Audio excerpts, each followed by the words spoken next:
name's Tom, and I've been working with Nika and Zayn. We've been doing leadership and its role in the development of an effective sitting down volleyball team. We will explain to you using a series of different pieces of information, varying from research articles to books, on how we can become an effective sitting down volleyball team. First, we will look at coach behaviour and Chaladorai's theory of 1989. Then we will look at multidimensional model of leadership.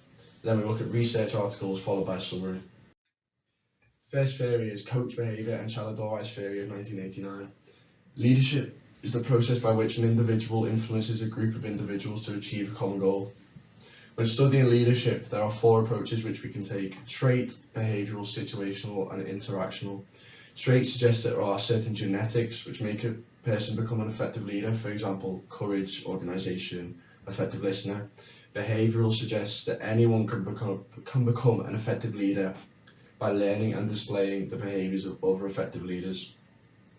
Situational states that leaders' traits and behaviours aren't as important as commonly thought, and that it's more dependent on the characteristics of the situation and the social forces at play within a team. Interactional theory looks at all three theories. The leadership scales for sports was developed in 1989 by Chaladorai in conjunction with the multidimensional model of leadership, so that the model could be tested.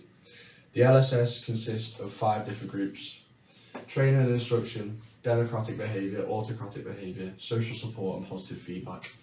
Different athletes prefer different approaches to leadership, and their motivation, outcomes and general happiness depends on the amount of each behaviour which a leader carries out.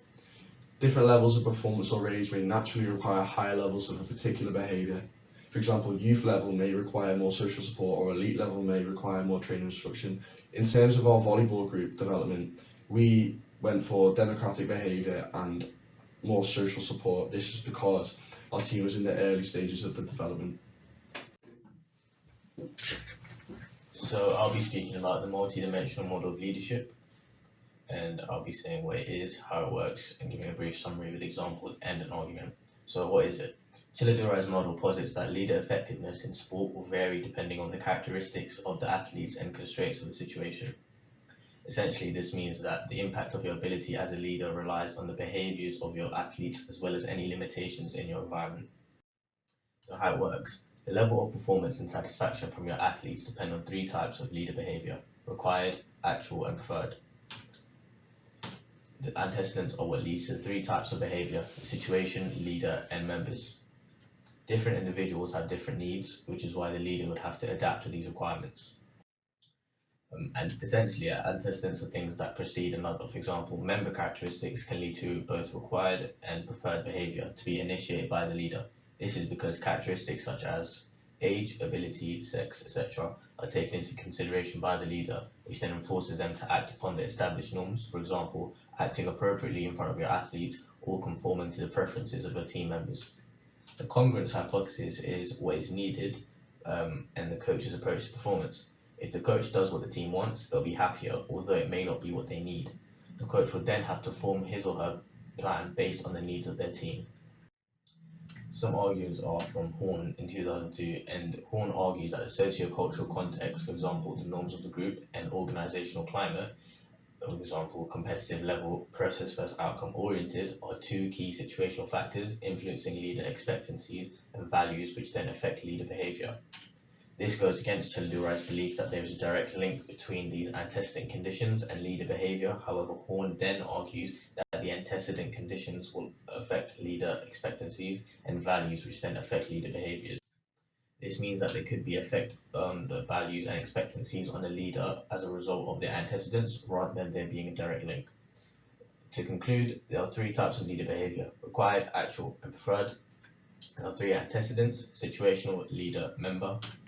Positive link from the antecedents to leader behaviour results in high performance and satisfaction. For example, group performance and satisfaction can be improved if all 3 types of leader behaviour remain congruent. To gain optimal performance and satisfaction, the coach could use behaviours prescribed for the particular situation that remain consistent with each team member's preferences. My name is Nika, and I will explain this particular research article related to the previously explained model. So the purpose of this study was to explore whether the congruency of preferred and perceived leadership behavior significantly predicted leadership satisfaction. The participants were male and female tennis players, ages from 18 to 24 years old. The majority of them were from the United States. Leadership behavior was measured by leadership scale for sports, also containing other 4 behaviors: training, instruction, democratic behavior, autocratic behavior, social support, and positive feedback. Satisfaction was measured with the athlete satisfaction questionnaire. Participants completed this questionnaire by using a 7-point Likert scale ranging from not at all satisfied to extremely satisfied. Regression analyses were used to test leadership behavior congruency hypothesis. So the regression analysis is a mathematical method of prediction. So it predicted satisfaction. The results indicated the congruency of preferred and perceived training and instruction behaviors resulted in a significant increase per dependent variable of personal treatment satisfaction. Also, autocratic behavior predicted individual performance satisfaction, personal treatment satisfaction, team performance satisfaction, and training and instruction satisfaction. To conclude, these results indicated that some but not all phases of leadership behavior have an impact on satisfaction. It is still unknown why the congruency of other 4 leadership behavior that were studied did not have an impact on athlete satisfaction. The second research article investigated the multidimensional model of leadership by assessing if the congruence of required and actual leadership behavior of coaches is significantly related to satisfaction.